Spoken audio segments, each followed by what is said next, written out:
السلام عليكم. النهارده هعلمكم بقى البوري المشوي في 10 دقايق. حضرت سمكتين بوري كده، غسلتهم كويس جدا، فتحت الخياشيم وطلعت اي حاجه موجوده فيها بالشكل ده تحت الحنفيه. وطبعا انا بحافظ على قشر السمك عشان دوت اللي بيحافظ لي على السمكيه وهي بتتشوي ما تنشفش. حطيت السمكتين كده في ميه نظيفه كده بالشكل دوت. هطلع السمك بتاعي بقى من الميه على الرد على طول عشان الرده تلزق في السمك كده بالشكل ده. لو ما حطيتش السمك بتاعي في الميه مش هتلزق الرده.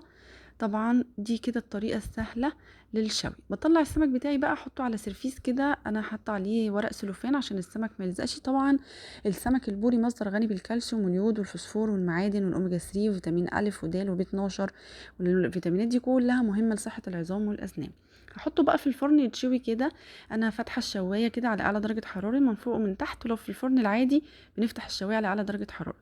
10 دقايق طلع السمك بقى بالشكل ده زي ما انتم شايفين. لما لونه بيصفر انا بقلبه، وساعات ما بيحتاجش يتقلب.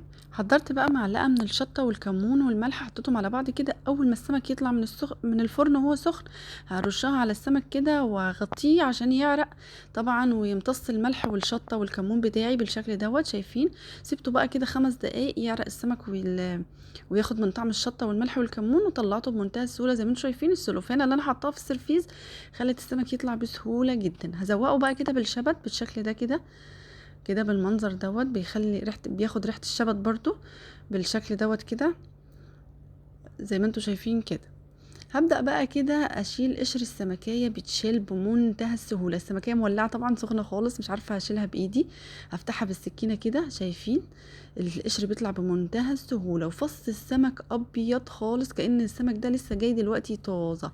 الطعم طبعا خرافة، جميل جدا، والريحة بصراحة كانت جميلة. ده السمك بقى. لو عجبكم ما تنسوش تدعمونا بلايك وشير وسبسكرايب.